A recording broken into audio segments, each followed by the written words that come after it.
Document कहेंगे, उस document पे साइन करेंगे और इनको बाहर निकालना चाहिए। हमने बोला कि देखो ये फुटबॉल नहीं बनाना है हमको, बस मार्शलों को ये नहीं कर रहा, वो नहीं कर रहा, सब साथ बैठ जाओ, जिस पे साइन करना है सब साइन करो।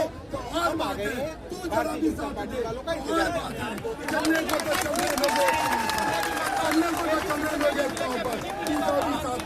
देखिए एलजी समय नहीं देंगे क्योंकि एलजी के बंदे चोर हैं। एलजी निकाला है, इसलिए वो समय नहीं देंगे, समय देंगे तो वो एक्सपोज हो जाएगा।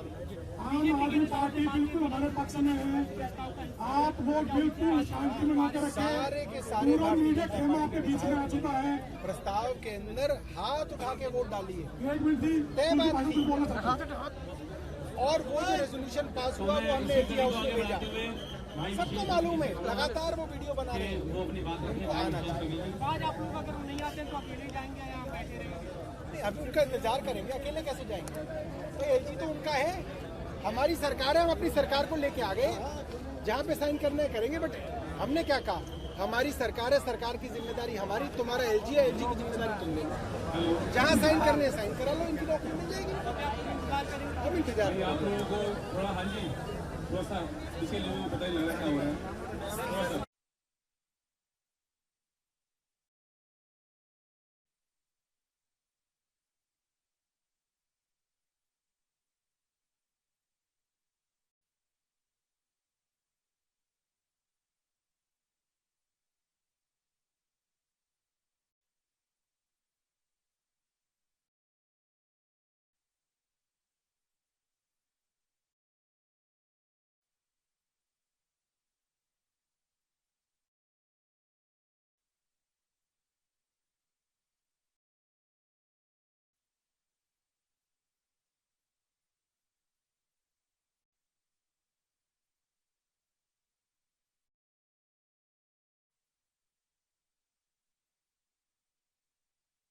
बंद करो, बंद करो।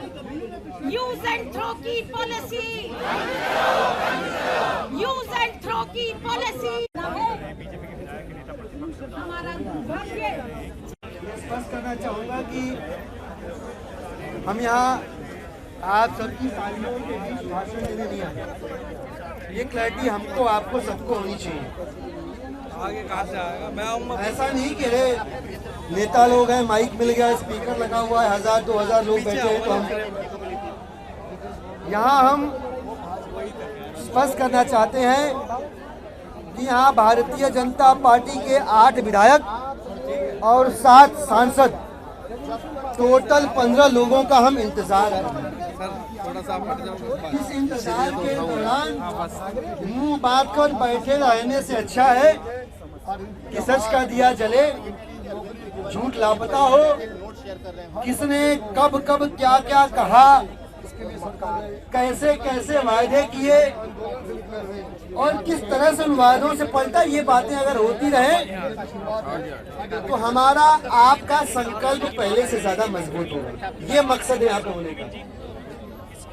सौरभ भाई ने भी बताया, राजेश भाई ने भी बताया, हम यहाँ से जा नहीं रहे, हम अभी भी इंतजार कर रहे हैं। मैं अभी ट्विटर खोल के देख रहा था भाई साहब, x.com वाली जो वेबसाइट है, लगभग 2.25 घंटे पहले की एक वीडियो है। बहुत पुराने बड़े नेता हैं,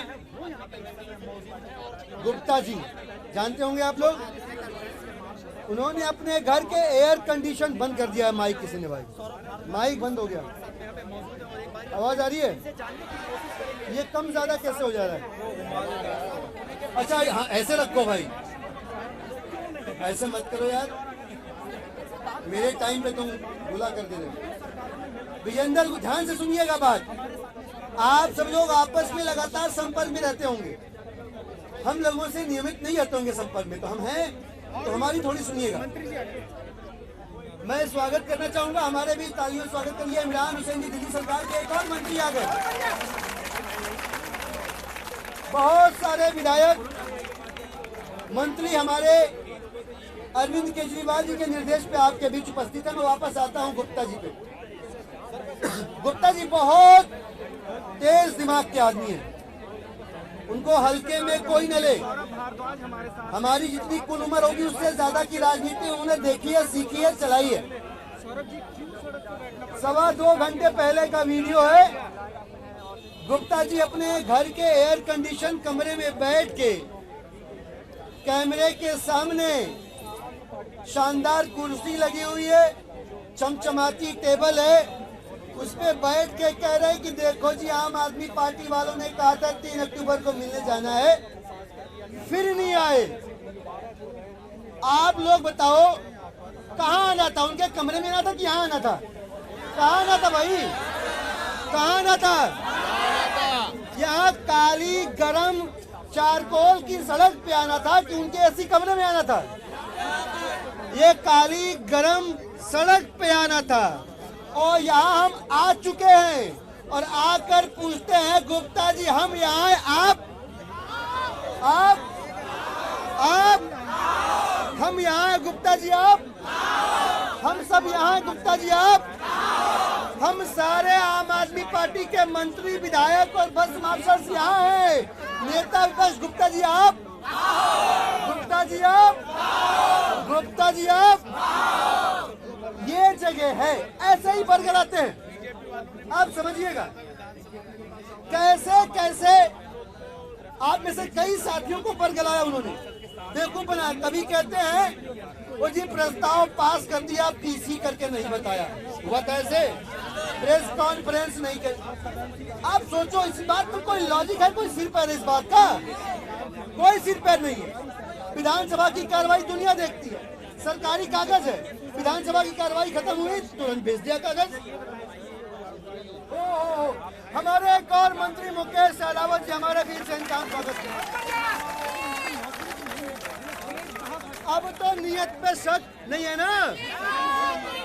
अब किसकी नियत में खोट है? किसकी नियत में खोट है? किसकी नियत में खोट है? किसकी नियत में खोट है? किसकी नियत में खोट है? आम आदमी पार्टी के मंत्री, विधायक और बस मार्शल यहाँ है। भाजपा वाले, भाजपा वाले, भाजपा वाले, समझिएगा इस बात को, समझिएगा इस बात को, समझिएगा। इस समय इस काली गरम सड़क पे जो लोग मौजूद हैं वो आपका हित सोचते हैं, वो आपका कल्याण सोचते हैं, वो आपकी रोजी रोटी के बारे में सोचते हैं, आपके रोजगार के बारे में सोचते हैं। और जो इस वक्त यहाँ नहीं है वो अपने राजनीति की सोचते हैं, अपना उल्लू करने की सोचते हैं। आज के बाद चाहे कुछ हो, उनके चक्कर में 2004-5 में मैंने पढ़ाई पूरी की भाई साहब। मैंने MCA किया, बहुत तगड़ी पढ़ाई होती है। मास्टर इन कंप्यूटर एप्लीकेशन की पढ़ाई मैंने करी। मेरे पास नौकरी नहीं थी। मैं 21 दिन तक भोपाल में पढ़ता था, बम्बई में जाके और बम्बई की सड़कों पे जूते घिसता था, बहुमंजिली इमारतों के ऊपर इंटरव्यू देता था। 21 दिन तक अगली सुबह क्या खाना है नहीं पता था। 21 दिन तक मम्मी पापा को फोन करके क्या बताना है नहीं पता था। 21 दिन तक बेरोजगारी का दंश झेला है। इसलिए मालूम है कि जब घर में चूल्हा गर्म नहीं होता और बच्चे चिंता में रहते हैं तो माँ बाप के माथे पर जो सिलवटें होती हैं उनका कोई जवाब नहीं होता किसी के पास। ये लोग नहीं समझेंगे, ये नहीं समझेंगे कि उनके पेट भरे हुए हैं। इन्होंने राजनीति से इतना पैसा कमाया, इनकी पीढ़ियां बैठ के खाएंगी। हम आम आदमी पार्टी वाले झाड़ू लगाई जंतर मंतर पे, आप लोगों ने ताकत दी, पार्टी बन गई, सरकार बन गई। जिंदगी भर हम लोगों ने, जब तक की सियासत है, संघर्ष किया है। हम संघर्ष से उपजे लोग हैं। आप लोगों को मैं याद दिलाना चाहूंगा, अभी जो 26 तारीख को प्रस्ताव पास हुआ था, उससे पहले भी एक प्रस्ताव पास हुआ था, याद है? याद है? कितने तारीख को? 29 फरवरी को एक प्रस्ताव पास हुआ था। किसने वो प्रस्ताव, कौन लेके आया था? कौन लेके आया था? कौन लेके आया था? कौन लेके आया था? मैं लेके आया, मैं लेके आया था। वो प्रस्ताव पास हुआ। क्यों पास हुआ? आप लोगों ने कहा कि भाई साहब आप लोग प्रस्ताव पास करके भेज दो, तब ये कर देंगे। इन्होंने वादा किया है, प्रस्ताव पास हुआ, इन्होंने किया बहाली किया नहीं किया। फिर आप लोगों ने संघर्ष शुरुआत की, फिर आप इनसे मिले, इनके पता नहीं कौन से चंद्रों से मिले आप। इन्होंने कहा देखो जी प्रस्ताव पास हो गया, लेकिन उन्हें किसी को बताया नहीं। इनसे एक प्रेस कॉन्फ्रेंस करा दो। हमारे दो नेता कुलदीप भाई और संजीव झा जी, इन दोनों लोगों ने पीसी भी कर दी। फिर आप लोग गए इनके पास, आप लोगों को इन्होंने फुटबॉल से ज्यादा कुछ नहीं समझा, फुटबॉल से ज्यादा कुछ नहीं समझा। फिर आप गए, बोले जी आपने कहा था पीसी कर दो, उन्होंने पीसी कर दी, आप लोगों को नहीं दे दो। बोला नहीं नहीं अभी तो नहीं हुआ है। और हर बार एक कोई नया बात, नहीं जी उन्होंने कामा नहीं लगाया, उन्होंने मुस्कुरा के नहीं बोला, उन्होंने फुल स्टॉप नहीं लगाया, उन्होंने बेमतलब की बात करके सिर्फ और सिर्फ टाल मटोल करते रहे। ईश्वर की कृपा रही। आप लोगों ने सौरभ जी से मीटिंग करी। सौरभ जी ने कहा चलो भाई चलते हैं उनके पास, उनको भी बुलाओ हमको भी बुलाओ। आप सब लोग इनवाइट करने गए, भाजपा वालों को भी आप सब लोग इनवाइट करने गए, आम आदमी पार्टी वालों को। हम लोग पिछली बार भी आ गए, सौरभ जी आए, कुलदीप जी आए, सब लोग आए, भाजपा वाले आए, पिछली बार भाजपा वाले आए। फिर भी सौरभ भाई बोले कोई बात नहीं, ऐसे न, क्या पता कहीं फंस गए हो, क्या पता कहीं रह गए हो, उनको एक मौका और देते। एक और मौका दिया उनको। विधानसभा के अंदर फिर से प्रस्ताव पास हुआ। और देखिए माँ शारदा की कृपा, कहते हैं ना सरस्वती जुबान पे आ जाए तो होता है काम अच्छा। इस बार तो विधानसभा में आम आदमी पार्टी भी राजी थी और भारतीय जनता पार्टी भी राजी हो गई। फिर क्या हुआ? दोनों राजी हुए, 3 अक्टूबर की तारीख तय हुई। कल हम लोगों ने पीसी करी, पीसी करके बोला कल आना चाहते हैं, समय दे दीजिए, नहीं समय दिया। फिर सिविल डिफेंस वालों ने कहा भैया आपने प्रस्ताव में टाइम नहीं लिखा, मेरे पास फोन आया, आपने टाइम नहीं लिखा प्रस्ताव में, एक बार चिट्ठी लिख के टाइम मांग लो। आज सुबह 10:26 पे मंत्री जी ने चिट्ठी लिखी एलजी साहब को और बोला भाई अब तो टाइम दे दो। तब से लेके अभी तक बैठे हुए यहाँ पे कोई टाइम, हम भी यहीं बैठे हुए हैं, यहीं बैठे हुए हैं और उम्मीद करते हैं कि दफ्तर के खुलने का जो भी समय होता हो तब तक के अंदर भाजपा के नेता यहाँ आएंगे, एलजी साहब हमें मिलने का समय देंगे और 10,000 से भी ज्यादा 10,792 बस मार्शल्स इस बार दिल खोल के दिवाली मनाएंगे, ऐसी मैं आशा करता हूँ। मैं फिर से कहता हूँ हम यहाँ भाषण देने नहीं आए, हम इंतजार कर रहे हैं। इस इंतजार करने में आप अपने मन की कह रहे हो, हम अपने मन की कह रहे हैं और प्रतीक्षा कर रहे हैं कि भाजपा वाले हमारे बीच आएंगे। अभी हमारे बीच मंत्री जी भी आ गए हैं, मुकेश भाई, इमरान भाई भी आ गए हैं, कुलदीप भाई, मैं आपसे आग्रह करूंगा आगे कर भाई। मुकेश जी खड़े होकर तालियां बजवाओ, स्वागत किया जाए। हमारे बीच में हमारे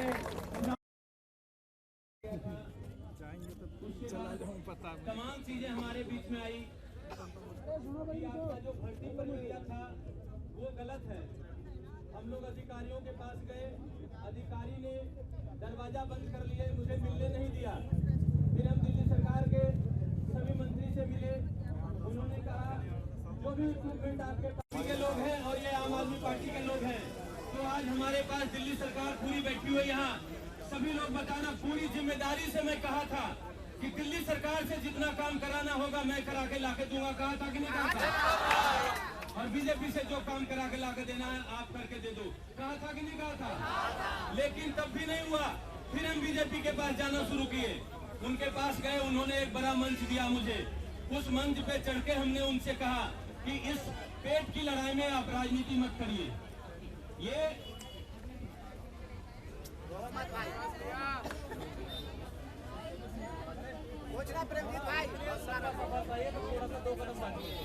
हौसला रखो, हौसला रखो, सरकार साथ में, हौसला रखो। भारत माता की जय! भारत माता की जय! भैया बहनें माताएं आती हैं, वो रोती हैं, पूरी तरीके से बिलखती हैं। कि मेरे घर में बच्चों को पिलाने के लिए दूध नहीं है। क्या जवाब दूं मैं उसको, क्या कहूं उसको? कई लोगों को हमने चंदा कर करके 20 रुपया 10 रुपया इकट्ठा करके उसके घर का राशन चलाया है। ये परिस्थिति है कर दिया सिविल डिफेंस को ये राजनीति के दलालों ने। अब आज जितेंद्र गुप्ता जी ने कहा कि हम आपके पास आ रहे हैं। मुकेश जी से बात हुई, उन्होंने कहा हम आपके पास आ रहे हैं। जब मेरी बात हुई तो वो कहे कि मैं सतबरी में हूँ, कोई इमरजेंसी मीटिंग है उसके बाद आऊंगा। थोड़ी देर के बाद दिल्ली सरकार ने प्रेस कॉन्फ्रेंस करती है, उसके जवाब में वो तुरंत लिखते हैं, जवाब देते हैं। और अभी भैया ने बताया था वो घर में बैठे थे, और आप लोग सभी यूट्यूब खोल के देखिए, वो घर में बैठे थे। तो इतनी गंदी राजनीति चलेगी क्या? के खिलाफ इतनी गंदी राजनीति चलेगी क्या? चाहे वो दिल्ली सरकार हो, चाहे वो बीजेपी हो, चाहे सरकार किसी का हो, अगर पेट के खिलाफ राजनीति करेगी तो उसको भुगतना पड़ेगा कि नहीं पड़ेगा? ये जो पाप लगेगा ना, जो रो रहे हैं ना इतने लोग, ये मैं नहीं रो रहा हूँ, वो लोग रो रहे हैं जो मेरे पास आते हैं और रो के बोलते हैं मेरे बच्चे कल क्या खाएंगे। आप बताइए, क्या बताऊं, क्या जवाब दूं उसको? फिर मैं दिल्ली सरकार के पास जाता हूं, भैया ये परेशानी है, कुलदीप भाई को मैं इतना परेशान करता हूं, दिलीप भैया को फोन कर करके परेशान करता हूं, किसके पास नहीं जाता हूं? मंत्री जी ने कहा चाहे कुछ भी हो जाए तुम्हारे रोजगार के लिए मैं चल रहा हूं तुम्हारे साथ, देखता हूं रोजगार कौन नहीं देता है। समस्या ये है कि दिल्ली सरकार के पास कागज है और उपराज्यपाल महोदय के पास कलम है। अब जब तक दोनों का समन्वय मिलेगा नहीं, तब तक दिल्ली सरकार के कागज पे कलम चलेगा कैसे? अगर ये कागज पे कलम नहीं चलेगा तो रोजगार हमको मिलेगा कैसे? सवाल ये 10,000 वॉलंटियरों को प्रेजेंटेशन करने का नहीं है। हमने जो टीम बनाई, हमने जो टीम गठन करी, बीजेपी प्रदेश अध्यक्ष कार्यालय से बोला गया कि आपका कोई माई बाप नहीं है, कभी कोई आ जाते हो, कभी कोई आ जाते हो। हमने एक कोर कमेटी बनाई उनके कहने से। फिर हमने उनको जाके कहा कि जी एक कोर कमेटी बनाया, आपने कहा बनाने के लिए, हमारा कोई इरादा नहीं था, लेकिन आपने कहा तो हमने एक कोर कमेटी बनाया और हम आपके पास आएंगे, आप जो कहोगे वो हम करने को तैयार हैं। फिर हमने उनके मंच पे कहा कि अगर भारतीय जनता पार्टी हमें रोजगार देती है और कहती है तुम सबके सब बीजेपी में ज्वाइन हो जाओ, तो एक मंच लगा लेना, 10,792 आपको ज्वाइन कर लेगी, बीजेपी ज्वाइन कर लेगी, आप इसको रोजगार दे दो। कहा था कि नहीं कहा था? लेकिन जितेंद्र गुप्ता जी के पास हमारा वीडियो गया था, उन्होंने मुझे पर्सनल फोन किया रात को 9 बजे और कह रहे हैं आप हमसे मिलिए। मैं उनसे मिला, मिलने के बाद उन्होंने आश्वासन दिया कि ये दिल्ली सरकार झूठ बोल रही है, आपको रोजगार देना नहीं चाहती है। मैंने कहा सर आपकी पूरा बात मान लिए, वो तो ये भी कह रही है कि रोजगार आप दे दो, रेजोल्यूशन तो आपने ही बनाया है, उसको आप पास कर दो, हम आपके पास आ रहे हैं 3 तारीख को।